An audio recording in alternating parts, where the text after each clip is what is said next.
And one thing that is good, and if you need to do this, it's a good tool that'll help you out. Write the stuff down that you know you're supposed to do tomorrow, and then when you wake up, you do the stuff that you're supposed to do. That's what you do. I used to make checklist after checklist after checklist of things that I needed to do, and when I was in the military, I did that.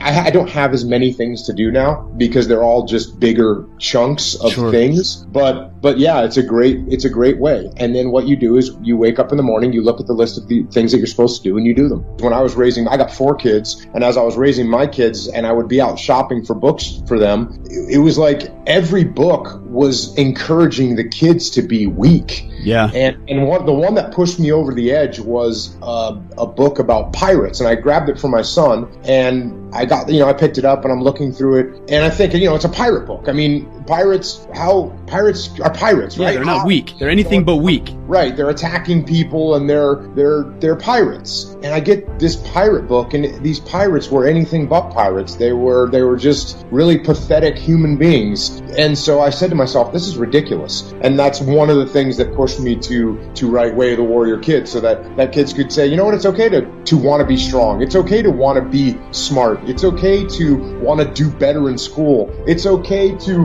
want to stand up to other people if they're trying to pick on you. Yeah, that's okay. And the outcomes in the book are, I think, prove that actually is a very good way to live. Accountability is tricky because people confuse accountability with lack of compassion, and I don't see it that way. I view accountability as what can I control? And so, when things like this happen, people blame.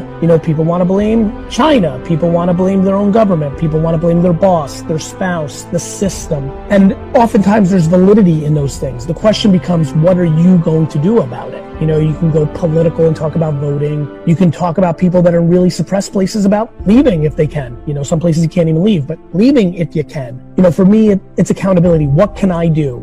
When a lot of in a very small, not as heady conversation, when my company is in trouble when COVID hits because clients are telling us they're not going to pay, they have to reduce scopes.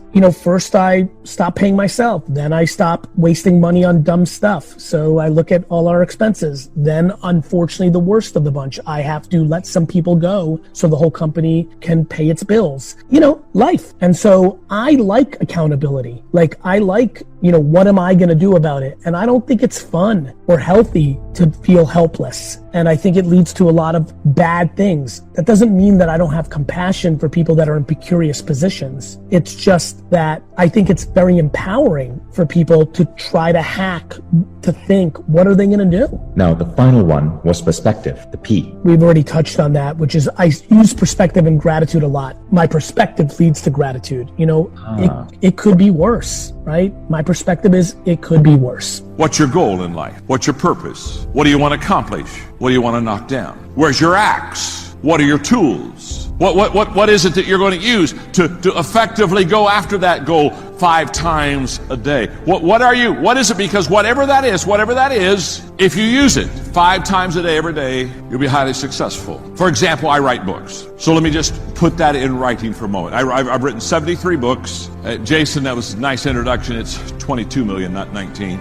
Give a little, take a little here, a little there. People say, John, how have you written 73 books? Oh, thank you for asking. The rule of 5. You see, there are 5 things I do every day that allows me to write that many books. It's not magic. It's not that I'm brilliant. It's just that I know the rule of 5. The rule of 5. You see, every day I read. Every day I file. Every day I think. Every day I ask questions, and every day I write. Every day I do those 5 things. Every day I read. Every day I file. Every day I think. Every day I ask questions. Every day I write. Every day I read. Every day I think. Every day I file. Every day I ask questions. Every day I write. Every day I think. Every day I read. Every day I ask questions. Every day I file. Every day I write.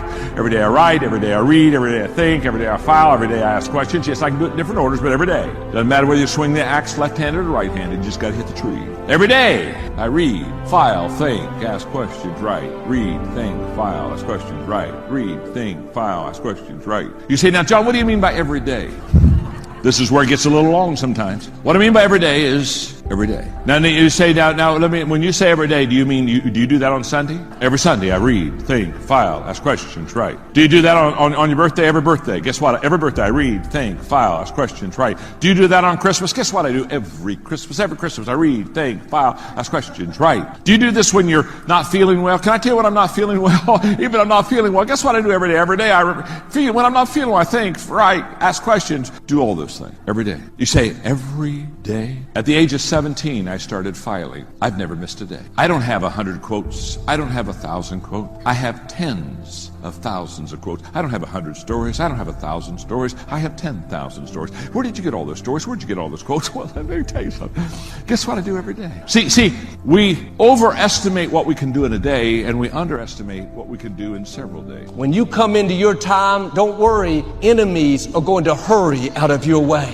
That addiction, the depression, the anxiety, it's not permanent. It's about to hurry out of your way. It's going to happen quickly. You didn't see any sign of things changing. Nothing looked any different. Then suddenly the waters part. Suddenly your health turns around. Suddenly the door opened. God knows how to take things that look permanent and quickly change them. When God told Moses to hold up the rod and the waters would part, I can imagine he was tempted to reason it out. God, what do you mean? These waters have been like this for years. You would think if the Israelites were going to somehow get across, it would take months for the waters to recede, become less and less. Maybe God would send a big drought. But when God spoke to Moses, nothing looked any different. Everything in his mind said it's impossible. It would take months or years of a drought. God, we only have a few hours before we're going to be recaptured. But God doesn't always do things on a normal timetable. He specializes in doing a quick work. He knows how to speed things up. What could have taken years, in one moment, God caused the winds to blow the waters back. They hurried out of the Israelites' way. Now you may have obstacles in your life that look permanent, but God is about to have them hurry out of your way.